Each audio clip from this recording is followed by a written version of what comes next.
What do we still need to see from this Michigan State team to believe in a deep March run? Also, Jase Richardson or Nick Marsh, who's having the better freshman year right now? Let's go.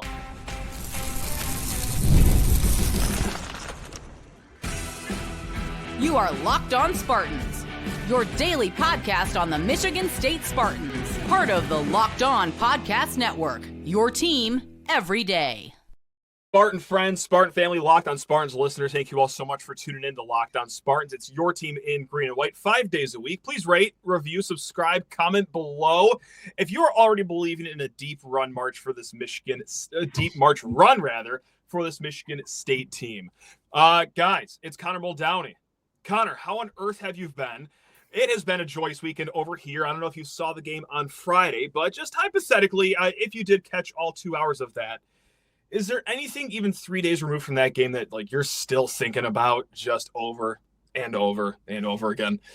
I mean, how good Jase Richardson and Trey Holloman are together. I love them. I love them both. I mean, with our star senior guard kind of struggling a little bit, we have two guys who can step up. I don't know. That's what makes me excited about this team is we have multiple guys. Now two guys are standing out as go-to scorers. That was a huge development. Seeing Richardson kind of take over like that, that's what we need. See, I'm much more petty. I have a little more hate in my heart right now. And I came into this game, not really feeling the rivalry juice. And it's still, dampened from what it usually is. But I just can't get out of my head that Vlad Golden has 2 defensive rebounds the entire second half. Michigan State has 3 offensive rebounds just in the last 3 minutes alone. And then after taking a double-digit loss on the chin against your rival at home, it's proposal time. With one of your teammates smiling ear to ear, holding the camera, recording all this. Not in my program would this ever happen. So, whatever, man.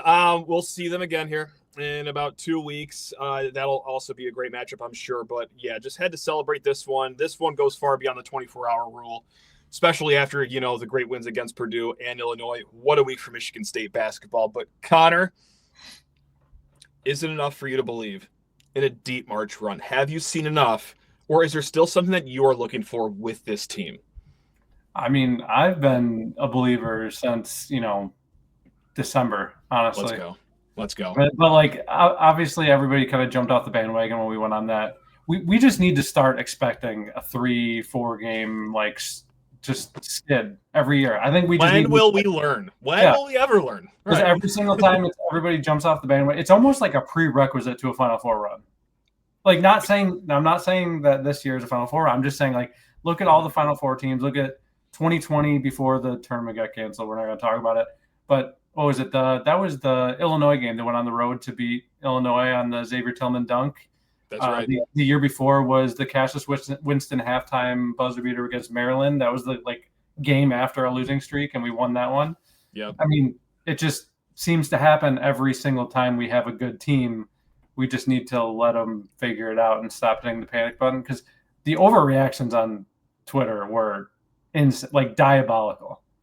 And I'm sure we're both guilty of it, but they were diabolical. No, surely I'm not on recording, both on podcast and YouTube, saying that you probably just kissed the Big Ten goodbye losing to Indiana. I would never go at great lengths to say that. No, I have always believed in this team, Connor.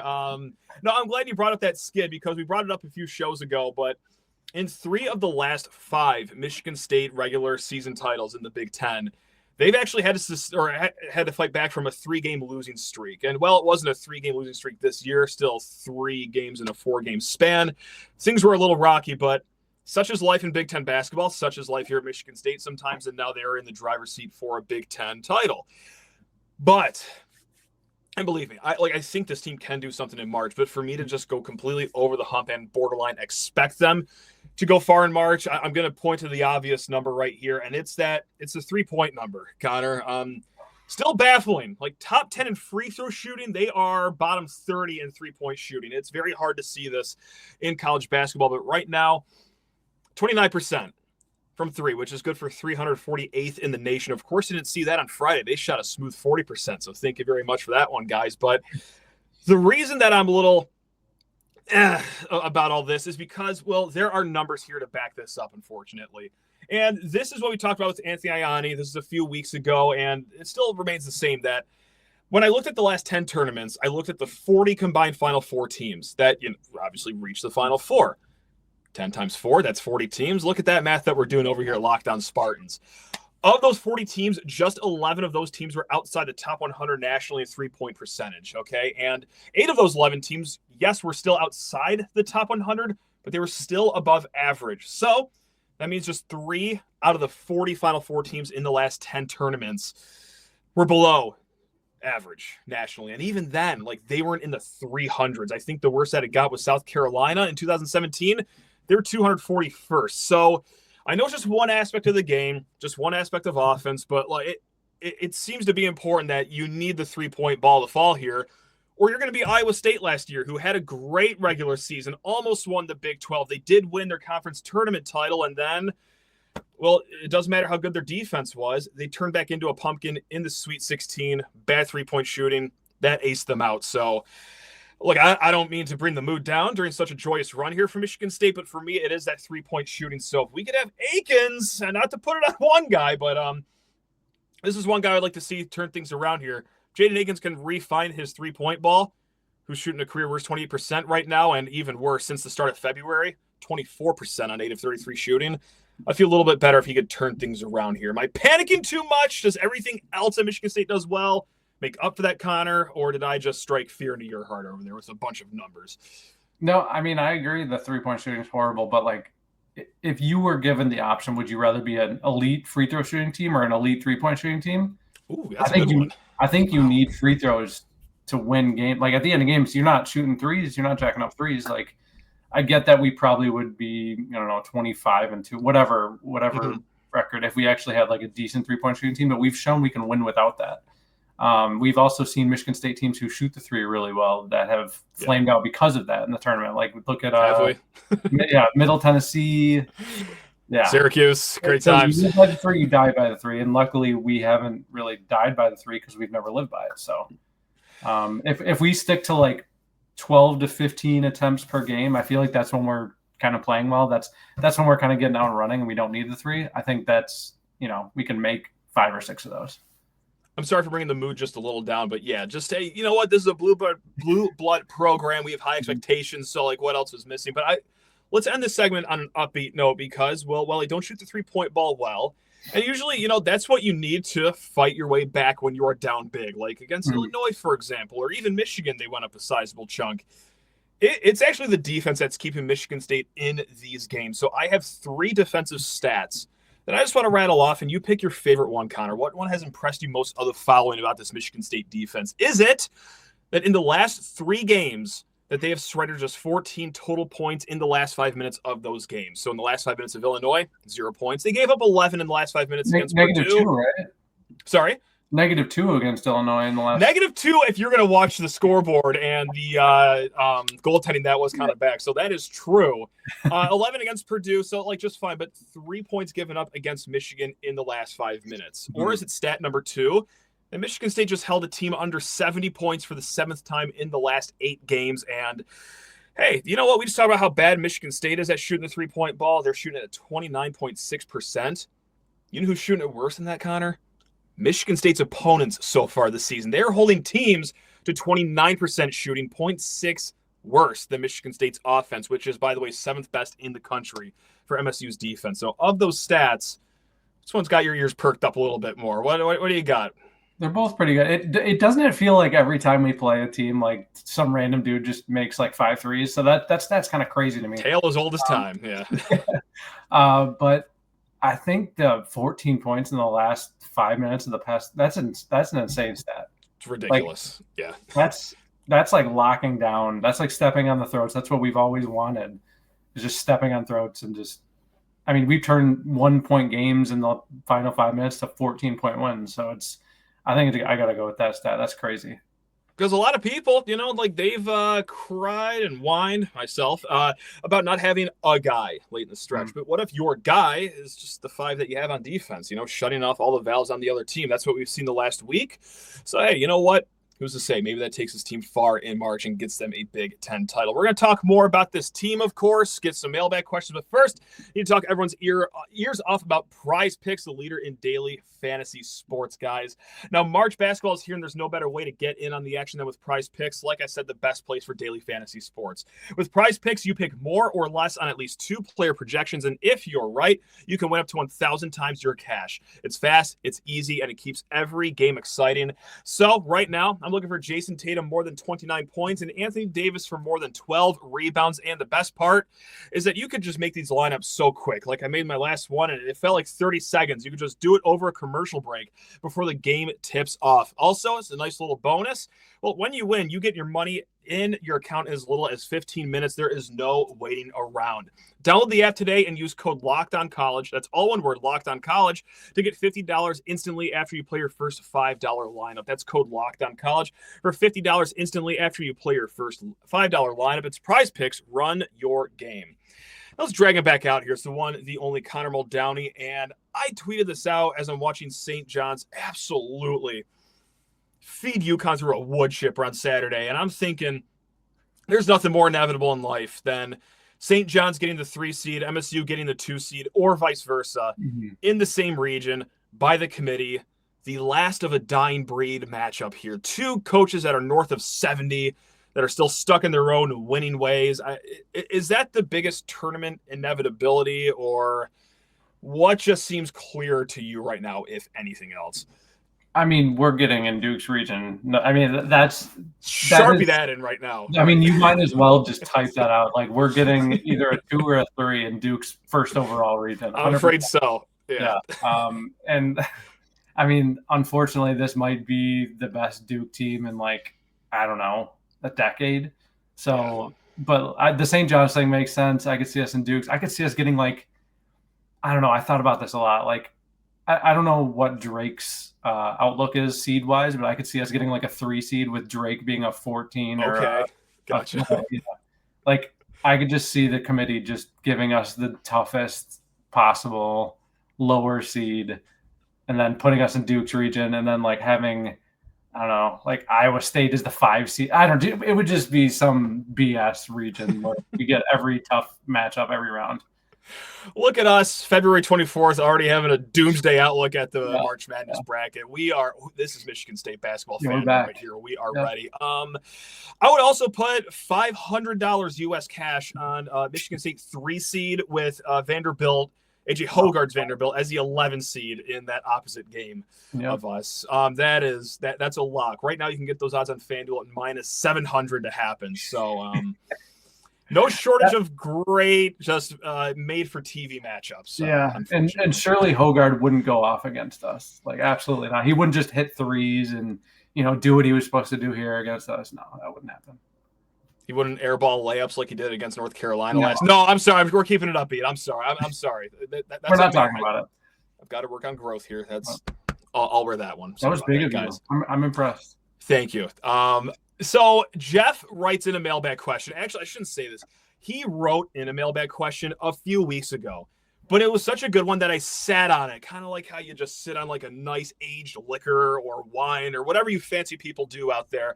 I've had this one in a cask for a while, and you know what? What better time to open it than right now with my great drinking buddy Connor Muldowney right now. So Jeff wrote in. Now, he also did add that, he does miss the shows where we would crack a beer and just sulk after losses. Well, we may have had a beer or two after that Michigan game. So hopefully that was good enough for you, Jeff. He writes in, who will have the better freshman season, Nick Marsh or Jase Richardson? And with Marsh being complete, what would Jase have to do to meet or exceed expectations? Now, again, when he sent this email, this was before Jase was in the starting lineup, before he's really popped off. So time has changed here. But the argument for Marsh, like, he did set the MSU record for receptions and most yards by a freshman, okay? He single-handedly won you that Maryland game. He was massive against Iowa, too. The argument against Marsh, which really isn't entirely in his control, but the team as a whole went 5-7. You're not going to look at it, with that rosy of glasses. And then he was kind of up and down numbers-wise. Obviously, a great freshman season, but it's not like he was putting up 80 yards, 6 catches every single game. Now, the argument for Jase, as if I need to make one, but let's just go ahead and do it, Connor. 40% from three. That is the fourth best for a freshman since 2008, behind Gary Harris, Josh Langford, Keith Appling. Okay, he's 50% on 2-point field goal percentage, 69, a nice 69% finisher at the rim. He has an offensive rating of 131.5. Connor, that is the second best since 2008 at MSU, not just for freshmen, but anyone. And that is only behind senior year Bryn Forbes. He won you that Rutgers game. He won you the Oregon game. You could say that he really had a good hand in winning you that Michigan game on Friday.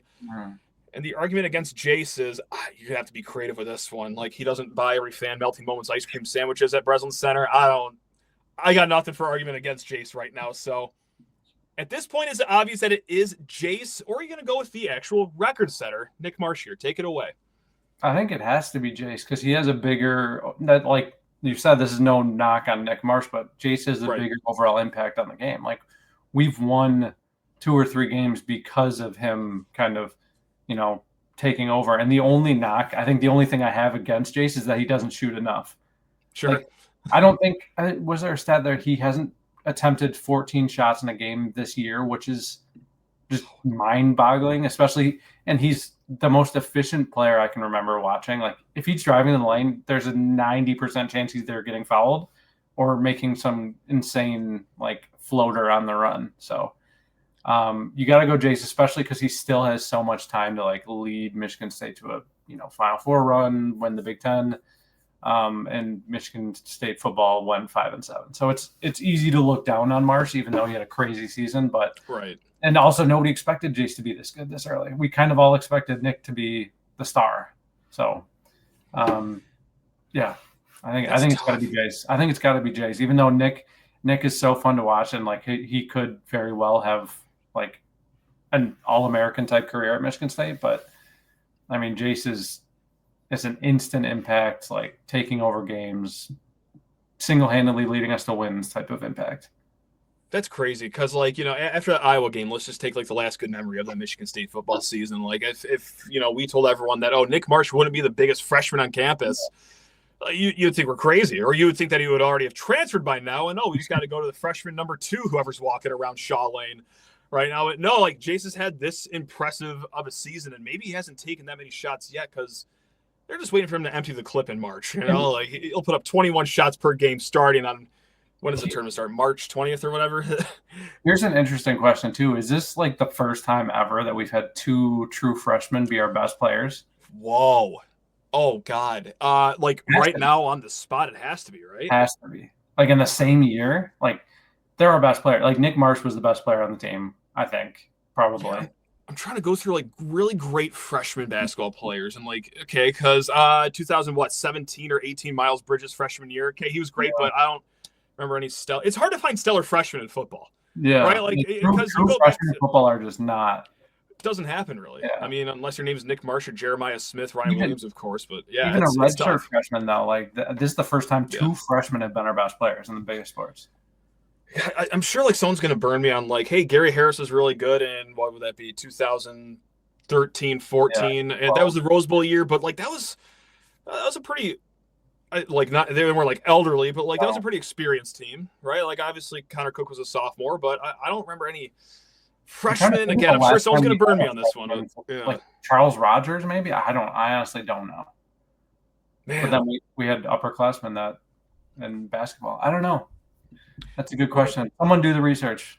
Yeah, someone do our work for us, please. Yeah, and reach out to us, lockedonspartans@gmail.com. You will be paid with a shout-out. That is a currency translation of roughly 1.3 cents. So get to work. It's worth a lot here. We're going to keep it with football right now, and this was something that I've wanted to talk about for a little bit here, but Justin Spiro wrote in, what's your response to Mike Valenti's rant on the state of Spartan Stadium? Now, most people know who Mike Valenti is. He's a big voice on 97.1 The Ticket. Also has a Cash the Ticket podcast, and since that's a podcast, he could use more colorful language. And when he talked about the Spartan Stadium renovation that was announced in December, so yes, it has been announced for some time here, He said $28 million, that buys you a toilet and 3 glizzies, as the kids say these days. He called it a joke. He said a stadium renovation would power wash the mold, add seats, and perhaps an overhang to protect fans, so they probably want to effing show up. Of course, much more colorful language than that. And also said he wants a concourse that doesn't resemble Mad Max Fury Road. That Mike Valenti can paint quite the picture with his words, I gotta say. So what are these renovations that we're talking about, in case you missed it or in case you just forgot?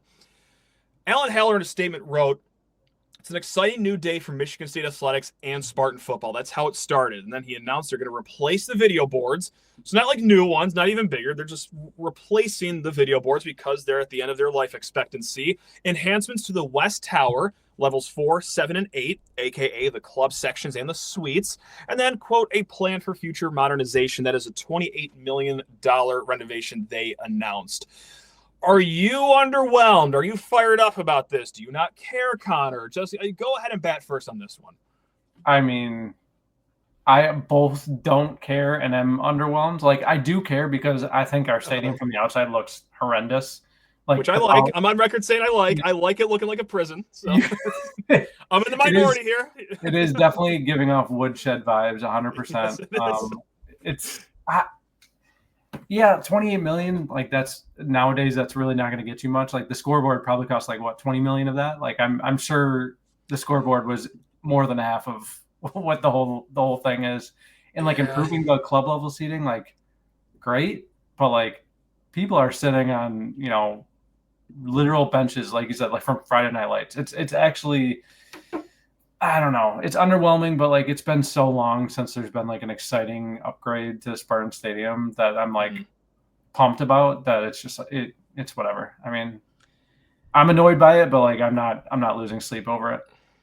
It is what it is, and like, you know, there are fans that are much louder about wanting a renovation than others. Like, I, for one, yeah, it'd be great, but the first thing I want to see renovated is the roster, the team. Like, I don't know, like that like the whole thing is like, oh, get an overhang so people aren't in the elements so they can come to games. I think having an offense that scores more than 18 points is better than any overhang as it pertains to filling Spartan Stadium. But nevertheless, I agree. Like, we have to put a team on the field that deserves an upgrade. Like, it's been, you know, 4 years since we've had something to cheer about. Like, I don't really care if the seating is nicer. Like, I don't need to sit in a nicer seat to watch a crappy team play. So, fix the team and then give me like massive upgrades. I'd rather sit on an upside down milk carton and watch that 2021 team again, or watch that Rose Bowl team again, than sit in a lazy boy recliner as someone is massaging my feet and feeding me Fireball from their own hands and watching what we have the last few years, quite frankly. So you just give me a winning team first. But no, give me a winning team and all power wash the outside. Yeah. Oh, there we go. See, have fans sign up for incentives. Oh, boy. Yep. Call Alan. I know you have Alan Haller's phone number. Just get like hundreds of us to just power wash, you know. What could go wrong, you know? Game wraps up at 3:30 on Saturday. Yeah.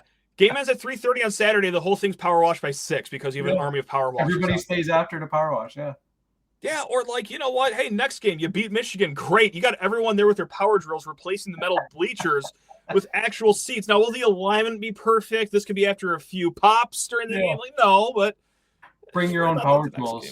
That could bring your power for the Michigan rivalry. How could that go wrong? No, that why? How are we not in MSU? We just saved the school millions of dollars. I might have to like edit this somehow and paywall this for the university to watch. This is free advice right now. But no, like the reason I think like the rant and the Raven and like fans being a little disappointed is like a little bit, I don't know, a little too hard, is because I like those towers or the suites in the club level, like they haven't been touched since 2005. No. And well, here we are in this new era of college football. Who's paying for this roster? Who's paying for a lot of this stuff? And I know that revenue sharing is coming down the pike, and that'll be more from the school's end, but donors have never mattered more than they have right now. And I get that like people might have feelings about, you know, making things even nicer for millionaires and billionaires, but like you kind of got to feed who's feeding you a little bit, right? Like if they want new TVs, a new chair, who am I to say? You know, now I do see the letdown here because why is this exciting for the general public? Like, only what, 1% of fans are going to enjoy those suites? Is anyone really going to even tell the difference in the scoreboard being turned around? No, it's essentially changing the light bulbs in your lamp. No one's going to know. So where I think I have the issue is like, hey, fans are clamoring for the renovation. They're fired up about it. They're passionate about seeing a better Spartan Stadium. Don't say it's an exciting new day for Spartan athletics and Michigan State football, and then announce something that, one, no one's going to know about the scoreboard, and two, something that 99% of fans won't even enjoy. To me, do the renovation, spend that $28 million. Don't make it an announcement, though. Like, this is like, as a kid, you're just begging your parents, Dad, I want to go to Disney World so bad. I want to go on vacation. Take me to see Mickey Mouse. And then you wake up and they say, hey, got some great news for you. We're taking a trip to Grandma's house. Just like, you mean like a place we've already been, like, all the time? So I don't know. To me, sure, like, touch up the things you got to touch up, make people happier that really matter to this organization. But the statement, I think, was just a little too far. What a deflating reception that is, if you were just one of those people that are clamoring for some renovations in the stadium. I'm not fired up because I just want to see the team better. I get making the announcement. I feel like he kind of had to, donor-wise, whatever, whoever put money up for it. But like you said, like, if he never announced it, nobody would have ever noticed. Nobody would have even, oh, wow, that scoreboard looks a little, like, slightly newer than it was last year. Like, yeah, look at us. Nice. So David Harns of Spartans Illustrated, he also did point out in a Twitter thread that, you know what, this isn't like the end-all, be-all. Like, they still do have future renovations that they want to do. It takes many years to plan something like this. They're going to take down that building that's right next to the East Tower. Maybe something gets built up there. Maybe there's a concourse out there with more food and shopping options. Maybe there's even like a bridge that connects the two towers one day. There are still many like things up in the air. This isn't just the end-all, be-all. So just with everything else in life and college athletics, more to come. Stay tuned. Let's switch it back to basketball here for the last mailbag question, Connor, because Brandon wrote in a great one. Would you rather guard Jase Richardson one-on-one at the top of the key or jump with Cohen at the basket? I mean, if I jump with Cohen, the worst thing that happens to me is I'm just probably falling on the ground. If I guard Jase Richardson, he's breaking my ankles are broken. They're on the floor. I'm down the same line of thinking as you are, but that's why I'm picking Jase, because like I can live the rest of my life with two broken ankles. I can't live if I'm pulverized into just smithereens going up to block a Cohen card dunk. Like, I imagine I'm jumping up, like I am ending in the 6th row of the zone, and like who knows what bones I'm breaking there. That's far more than ankles. We're talking collarbone, severed spine, cracked in half cranium. So I don't know. I like my chance. No, I shouldn't say that. I don't like my chances against Jase. You're getting cooked for sure. I like my chances to survive and crawl away from it more than I do. I mean, you might never walk again, but you know. That's fine. Like I've walked for 32 years. I get like it's great. We are just blessed to be able to do so every day. But if the alternative is living the rest of my life in a body cast, I can do the Jase thing, I guess. Okay, I've a different question then. Okay, let's go. Okay, so the Jase thing, or you get dunked on by Cohen, but there's a padding under the basket that you can fall on. Give me the padding. Yeah, okay. I'll take getting dunked on by Cohen, because like an odd part of me just wants to like feel how hard, like, thunderous it is, right? Like I want to be able to like respect the players on the court that do get dunked on. Like, I do know what it feels like to get crossed up, maybe not at the extent of what Jase would do to me and put me in a blender like that, but yeah, like when I'm playing rec basketball, I'll get crossed up every once in a while. Yeah. I'm not playing with guys that could just throw me through the hoop, though. And like an odd part of me just does want to feel how that would go, but with the benefit of like a queen size mattress right behind me to catch my fall. Yeah, just get dummied on a dunk. That'd be yeah. I feel like the dunk you're at least walking away from if you're landing on something soft. If you're getting crossed up, you're probably you tore something, or the shame. I don't know. The shame is worse getting crossed up, I think, than getting dunked on. Yeah, the shame is definitely neither worse are good. Getting crossed up, 100%. If you get dunked on, you don't remember who gets dunked on. You remember who gets crossed up. Yeah, that's true. That's true. I'm a big can't talk. I'm a big experience guy. Like I like different experiences, but even more so, I'm a big safety net guy though. Like I would need the guaranteed safety. So I love that question. We got a lot more questions in the mailbag. We'll answer them throughout the week. We're going to have Sam Martin back on after the Maryland game. We're going to talk with Locked On Terrapins tomorrow.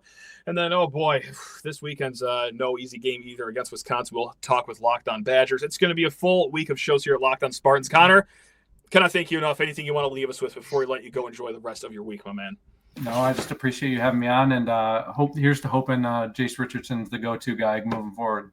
Let's go. Go green, everyone. Come on, let's go.